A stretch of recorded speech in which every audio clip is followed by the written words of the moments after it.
ಜನ ಲೀಡ್ರು ಎಲೆಕ್ಷನ್ ಬಂದಿದ ತಕ್ಷಣ ಲಕ್ಷಗಳು ತಗೊಬಿಡ್ತಾರೆ ಲೀಡ್ರುಗಳು. ಮಿಗ್ದವರಿಗೆ ಹಾಕ್ತಾರಲ್ಲಿ 500,000 ರೂಪಾಯಿಗೆ ಆಸೆ ಪಟ್ಟು ಹೋಗ್ತಾರೆ ಬಡವರು. ಅವರು ಮನೆ ತುಂಬ ತುಂಬ್ಕೊಳ್ತಾರೆ ಹೋಗ್ತಾರೆ. ಇವತ್ತಿಂದಲ್ಲ ಅವತ್ತಿಂದನೂ ನಾವು ಹನುಮಂತಣ್ಣನ ಜೊತೆಯಲ್ಲಿ 20 ವರ್ಷ ಓಡಾಡಿದ್ದೀವಿ, ಜಾಸ್ತಿನೇ ಓಡಾಡಿದ್ದೀವಿ. ಆದರೂ ಏನು ಸಿಕ್ತು ನಮಗೆ? ಏನೂ ಇಲ್ಲ. ಇವಾಗ ಎಲ್ಲರೂ ಮೆರಿತಾ ಇದ್ದಾರೆ. ಇಲ್ಲಿಂದ ಒಂದು ಸ್ವಲ್ಪ ಜನ ಇದ್ದಾರೆ, ಅವರು ಸರಿ ಇಲ್ಲ. ಯಾರು ಹೇಳಿ? ಅವರೇ ಲೀಡ್ರುಗಳು ಮಾಡ್ತಾರೆ, ಓಟ್ ತೊಗೊಳ್ತಾರೆ.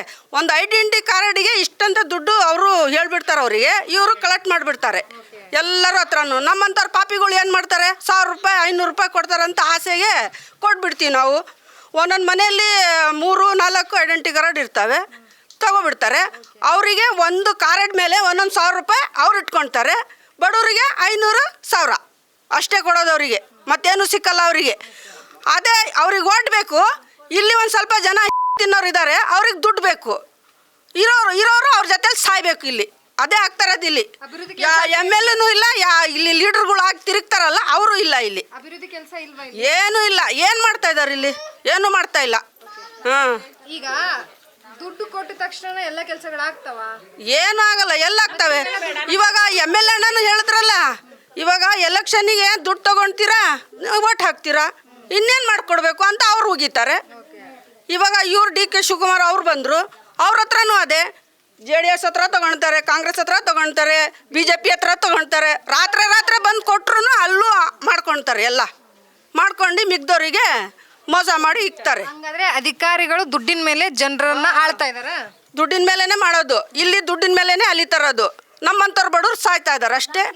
ಹಾಂ, ನೀವು ಜನರು ಮಾಡ್ತಾ ಇರೋದು ತಪ್ಪು. ಹಾಂ, ಒಪ್ಕೊಂತೀವಿ. ಎಷ್ಟು 1000 ಜನ ಇದ್ರೂ ನಾನು ಹೇಳ್ತೀನಲ್ಲ. ಇಲ್ಲಿರುವಂತಹ ಸ್ಥಳೀಯರ ಸಮಸ್ಯೆಗಳನ್ನ ಇವರು ನೋಡಿದ್ದಾರೆ, ಇವರು ಇಲ್ಲೇ ಇದ್ದಾರೆ. ಯಾವ ರೀತಿಯಾಗಿ 20 ವರ್ಷದಿಂದ ಇಲ್ಲಿರುವಂತಹ ಜನರ ಸಮಸ್ಯೆಗಳನ್ನ ಅಧಿಕಾರಿಗಳು ಕೇಳ್ತಾ ಇದ್ದಾರೆ ಅಂತ ಹೇಳಿ. ಮೇಡಮ್, ನೀವು ಇಲ್ಲೇ ಇರುವವರು, ನಿಮಗೂ ಗೊತ್ತಿರುತ್ತೆ ಹೆಂಗಿದೆ ನಿಮ್ಮ ಆಶ್ರಯ ನಗರ. ಮೇಡಮ್, ಆಶ್ರಯ ನಗರ ಅಂದರೆ ಆಶ್ರಯ ನಗರಾಗೆ ಉಳ್ಕೊಂಡ್ಬಿಟ್ಟೈತೆ. ಆದರೆ ಜನಗಳು ಸಾಯೋಕ್ಕಾಗದೆ ಬದುಕೋಕ್ಕಾಗದೆ ಜೀವನ ಮಾಡ್ತಿರೋಂಥ ಏರಿಯಾ ಇದು. ರಾತ್ರಿ ಹೊತ್ತು ಮಳೆಗಳು ಬಂದರೆ ಹೆಂಗಪ್ಪ ಜೀವನ ಮಾಡೋದು ಅನ್ನೋದು. ಮೇಲ್ಗಡೆ ಹೈ ಟೆನ್ಷನ್ ಐತೆ, ಕೆಳಗಡೆ ನಾವು ಜೀವನ ಮಾಡ್ತಾಯಿದ್ದೀವಿ. ಆಯಿತಾ, ಒಂದು ಸಲ ಒಂದು ಮಗು ಒಂದು ಬಾಣ್ತಿ ಕೊಚ್ಕೊಂಡೇ ಹೋಗ್ಬಿಡ್ತು. ಅವಾಗ ಎಲ್ಲರೂ ನೋಡಿದ್ರು, ಎಲ್ಲ ಸರ್ಕಾರದವರು ಬಂದಿದ್ರು. ಇಡಿವರೆಗೂ ಮಾತ್ರ ಬಂದಿಲ್ಲ. ಓಟಿಗೆ ಮಾತ್ರ ನಮ್ದಿಷ್ಟು ನಿಮ್ದಿಷ್ಟು ಅಂತ ಎಲ್ಲರೂ ಹೇಳ್ತಾರೆ. ಆದರೆ ಇಲ್ಲಿ ಬಡವ್ರ ಸಮಸ್ಯೆ ಏನು ಅಂತ ಕೇಳೋರೇ ಇಲ್ಲ. ಇಲ್ಲಿ ನಾವು ಯಾರನ್ನ ಕೇಳೋಣ? ಓಟ್ ಹಾಕಿರ್ತೀವಿ, ಈಗ ಬರ್ತಾರೆ. ಈಗ ನಮ್ಗೇನಂತಾರೆ ಗೊತ್ತಾ? ನೀವು ಲೀಡ್ರುಗಳಾಗಿದ್ದೀರಾ, ಓಟ್ ಹಾಕ್ಸಿದ್ದೀರಾ, ನಮ್ಗೇನು ಮಾಡ್ಕೊಟ್ಟಿದ್ದೀರಾ ಅಂತ ಹೇಳ್ಬಿಟ್ಟು ನಮ್ಮನ್ನು ಪ್ರಶ್ನೆ ಮಾಡ್ತಾರೆ. ಇವ್ರು ನಮಗೆ ಮಾಡಿದರೆ ತಾನೇ ನಾವು ಇವ್ರ ಜನಕ್ಕೆ ಏನಾರ ಒಂದು ಆನ್ಸರ್ ಹೇಳೋಕ್ಕಾಗುತ್ತೋ? ನಮಗೂ ಇಲ್ಲ, ಏನೂ ಇಲ್ಲ. ಏನೋ ನಮಗೇನೋ ಬಿಲ್ಡಿಂಗ್ ಕಟ್ಕೊಟ್ಟವ್ರ, ಏನೂ ಇಲ್ಲ. ನಮ್ಮ ಪಕ್ಷ ಯಾವುದು ಇಷ್ಟ ಆಗುತ್ತೋ ಅದಕ್ಕೆ ನಾವು ಕೆಲಸ ಮಾಡೋಕ್ಕೆ ರೆಡಿಯಾಗಿರ್ತೀವಿ. ಅವ್ರು ಬಂದು ಸ್ಪಂದಿಸ್ಬೇಕು. ನಾವು ಕೇಳೋದು ಏನಾಗೈತೆ ಅಂದ್ರೆ ಇಲ್ಲಿ ಎಲ್ಲ ಬಡವರು ಇರೋದು, ಒಂದು ದಿವಸ ಕೂಲಿ ಮಾಡ್ಕೊಂಡು ತಿನ್ನೋಂಥ ಜನ ಇರೋದು. ಹೈ ಟೆನ್ಷನ್ ಮೇಲ್ಗಡೆ ಕೆಳಗಡೆ ನಾವಿದ್ದೀವಿ. ಯಾವ ಟೈಮಲ್ಲಿ ಏನು ಅಂತ ನಮ್ಮ ಪ್ರಾಣಕ್ಕೆ ನಮಗೆ ಗ್ಯಾರಂಟಿ ಇಲ್ಲ. ಅಂಥದ್ರಲ್ಲಿ ನಾವು ಜನಕ್ಕೆ ಏನು ಗ್ಯಾರಂಟಿ ಕೊಡ್ಬೇಕು? ಇದಕ್ಕೆ ಸರ್ಕಾರ ಗ್ಯಾರಂಟಿ ಕೊಡ್ಬೇಕು ನಮಗೆ. ಆಯಿತಾ, 20 ವರ್ಷದಿಂದ ಓಟ್ ಹಾಕೋರೆ ನಮ್ಮ ಜನ ನಮ್ಮನ್ನು ಗೆಲ್ಸೋರು ಅನ್ನೋದು ಸರ್ಕಾರ ನಮಗೆ ಗ್ಯಾರಂಟಿ ಕೊಡಬೇಕು. ನಾವು ಬೇಕಾದ್ರೆ ರೋಡಿಗಿಳಿದು ಹೋರಾಟ ಮಾಡೋಕ್ಕೂ ರೆಡಿ ಆಗಿದ್ದೀವಿ. ಯಾಕಂದರೆ ಜನ ಅಷ್ಟೇ ರಚ್ಚಿಗೆ ಎದ್ಬಿಟ್ಟವ್ರು ಈಗ ಇರೋರಂತಗೂ. ನಾವೇನು ಹೇಳಿದ್ರು ಕೇಳೋ ಮಾಡ್ತಾ ಇರಲಿಲ್ಲ. ರಾಜಕೀಯವರೇ ಬಂದು ನಮ್ಮನ್ನು ಮನೆ ತಕ್ಕ ಅಕ್ಕ ಅಮ್ಮ ಅಂತ ಕೇಳ್ತಾರೆ. ಇವತ್ತಿನ ದಿವಸ ಎಲ್ಗೋದ್ರು? ಹಾಂ, ನೀವು ಹೇಳಿದ್ರಿ ಸರ್ಕಾರ ನಮಗೆ ಗ್ಯಾರಂಟಿ ಕೊಡಬೇಕು ಅಂತ. ಕೊಡ್ತಾ ಇದೆಯಲ್ಲ ಸರ್? ಏನು ಗ್ಯಾರಂಟಿ ಕೊಡ್ತೈತೆ? ಏನು ಕೊಡ್ತೈತೆ ಮೇಡಮ್ ಗ್ಯಾರಂಟಿ? 2,000 ಕೊಡ್ತಾ ಇರೋದಾ? ಬಸ್ ಫ್ರೀ ಕೊಡ್ತಾ ಇರೋದಾ? ಅದೆಲ್ಲ ನಾವು ಕೇಳ್ತಿರೋದು. ನಮ್ಗೆ ಅದು ಯಾವುದೂ ಬೇಡ. ನಮ್ಗಿರಕ್ಕೆ ಸೂರು ಕೊಡಿ, ನಮ್ಗಿರಕ್ಕೆ ಮನೆ ಕೊಡಿ. ಆಯಿತಾ, ನಮ್ಗೆ 2,000 ದುಡ್ಡು ಬೇಡ, ಬಸ್ ಫ್ರೀನೂ ಬೇಡ. ನಮ್ಗಿರಕ್ಕೆ ಹಕ್ಕುಪತ್ರ ಕೊಡಿ. 20 ವರ್ಷದಿಂದ ವಾಸಕ್ಕಿದ್ದೀವಿ ತಾನೇ ನಾವು. ನಮ್ಗೇನು ಮಾಡ್ಕೊಟ್ಟಿದ್ದೀರಾ ನಿಮ್ಮಿಂದ? ನಮ್ಮಿಂದ ನೀವು ಓಟಾಗಿ ಗೆದ್ದಿದ್ದೀರಾ, ನಿಮ್ಮಿಂದ ನಮ್ಗೇನು ಬಂದಿದೆ? ಹಕ್ಕುಪತ್ರ ಕೊಟ್ಟರೆ ನಿಮ್ಮ ಸಮಸ್ಯೆ ಕ್ಲಿಯರ್ ಆಗುತ್ತೆ. ಅದು ಹೆಂಗೆ ಕ್ಲಿಯರ್ ಆಗುತ್ತೆ? ಅಲ್ಲ ಮೇಡಮ್, ಹಕ್ಕುಪತ್ರ ಕೊಟ್ಟರೆ ಈ ಗಟರ್ ಸಮಸ್ಯೆ ಹೋಗುತ್ತಾ? ನೀರಿನ ಸಮಸ್ಯೆ ಹೋಗುತ್ತಾ? ನಿಮಗೆ ಮಳೆ ಬಂದಾಗ ಮನೆ ಸೋರೋದು ನಿಲ್ಲುತ್ತಾ? ಮೇಡಮ್, ಅದಕ್ಕೆ ನಾವು ವ್ಯವಸ್ಥೆ ಮಾಡ್ಕೊತೀವಿ ಮೇಡಮ್. ಸೂರೋಗಿರೋ ಗುಡ್ಲ ಕಟ್ಕೊಂಡು ಜೀವನ ಮಾಡ್ತೀವಿ. ಯಾವನಾರ ಬಂದು ಸರ್ಕಾರದಾನೆ ನಿಮ್ಮ ಅಪ್ಪಂದ ನಿಮ್ಮ ಅವ್ವ ಅದನ್ನು ಕೇಳೈತೆ ಸರ್ಕಾರದವ್ರು ನಮ್ಮ ಹತ್ರ ಓಟ್ ಹಾಕ್ಸ್ಕೊಂಡಿದ್ದು ಅಲ್ದೆ ಇದೇನು ಜಾಗ ನಿಮ್ಮ ಅಪ್ಪಂದ ಖಾಲಿ ಮಾಡ್ರಿ. ಹಂಗಾರೆ ನಾವು ಓಟ್ ಹಾಕಕ್ಕೆ ಮಾತ್ರ ಸೀಮಿತನಾ? ನಾವೇನಕ್ಕೂ ಲಾಯಕ್ಕಿಲ್ವಂಗಾರೆ? ನಾವು ಕೇಳಿದ್ದೀವಿ ಮೇಡಮ್ ಅವರೇ. ಕೇಳು ಆಯಿತು, ಎಲ್ಲ ಸಾಕಾಗ್ಬಿಟ್ಟು ಜನ ಆಲ್ರೆಡಿ ಬೇಸತ್ತೋಗವ್ರೆ. ಈ ಸಲ ಯಾವ ಸರ್ಕಾರಕ್ಕೂ ನಾವು ಓಟ್ ಹಾಕಲ್ಲ ಅಂತ ಕೇಳ್ತಾರೆ. ಆಯಿತಾ, ನಮಗೆ ಕೇಳಬೇಕಾಗಿರೋದೇನು ಗೊತ್ತಾ? ಮೋರಿ ಚಿರಂಡಿ ಮನೆ.